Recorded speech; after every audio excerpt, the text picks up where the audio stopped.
Sejak diturunkan, Al-Quran telah menantang akal manusia untuk berpikir, merenung, dan mengkaji alam semesta. Di dalamnya, terdapat ayat-ayat yang menyuruh kita untuk memperhatikan langit, bumi, diri kita sendiri, dan segala fenomena di sekeliling kita. Inilah undangan untuk melakukan observasi ilmiah.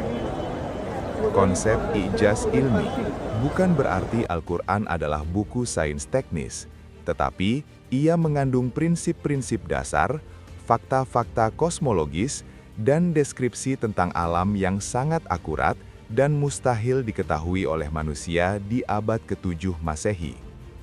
Ketika sains modern berkembang, penemuan-penemuan barunya justru semakin mengkonfirmasi kebenaran ayat-ayat tersebut. Hal ini menunjukkan kesatuan yang harmonis antara wahyu, agama, dan akal, sains. Dua anugerah yang Allah berikan kepada manusia untuk memahami kebenaran. Al-Quran banyak menyebut tentang penciptaan langit dan bumi. Salah satu yang menakjubkan adalah deskripsi tentang alam semesta yang terus mengembang. Dalam Adz-Dzariyat ayat 47, Allah berfirman, "Dan langit kami bangun dengan kekuasaan kami, dan sesungguhnya kami benar-benar meluaskannya." Kata meluaskannya, lemusi'una, dalam bahasa Arab, sangat tepat menggambarkan fenomena ekspansi alam semesta, the expanding universe, yang baru ditemukan oleh Edwin Hubble pada awal abad ke-20. Ayat lain menggambarkan orbit benda-benda langit, Al-Anbiya 33, siklus matahari, Yasin 38, dan lapisan-lapisan atmosfer, Fusilat 12, yang semuanya sesuai dengan pengetahuan astronomi modern. Ini menunjukkan skala pengetahuan ilahi yang melampaui waktu dan peradaban. Proses perkembangan janin dalam rahim dijelaskan dalam Al-Quran dengan istilah-istilah yang sangat presisi. Al-Mu'minun ayat 12-14 merinci tahapannya.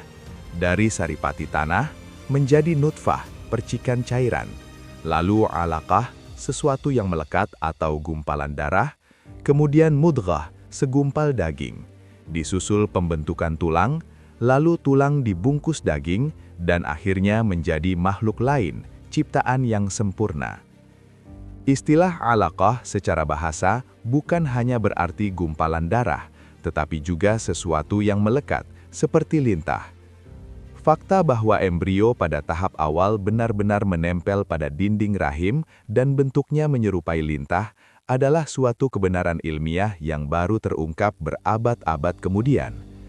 Deskripsi ini sangat berbeda dengan teori embriologi kuno yang berkembang pada masa itu, seperti teori Galen.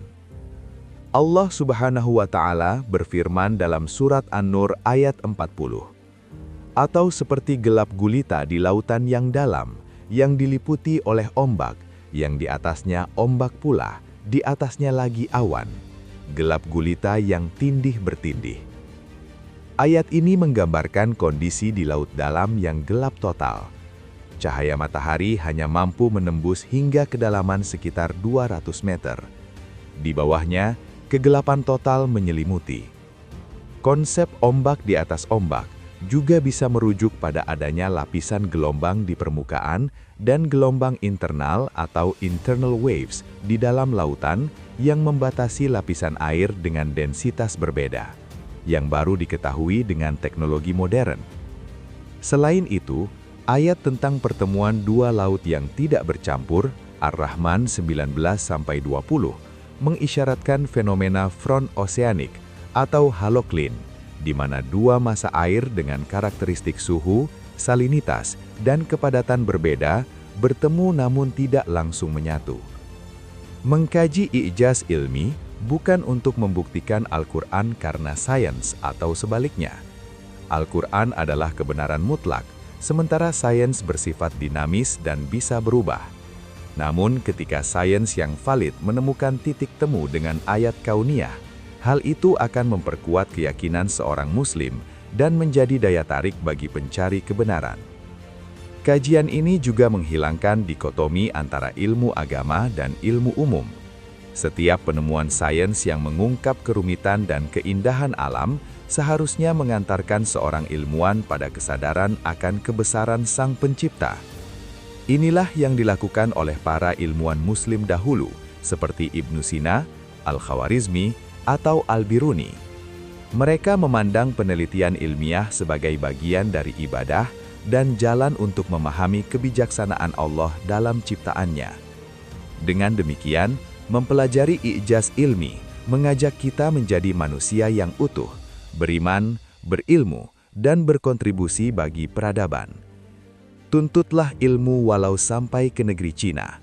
Menuntut ilmu adalah kewajiban bagi setiap muslim. Hadis riwayat Ibnu Majah.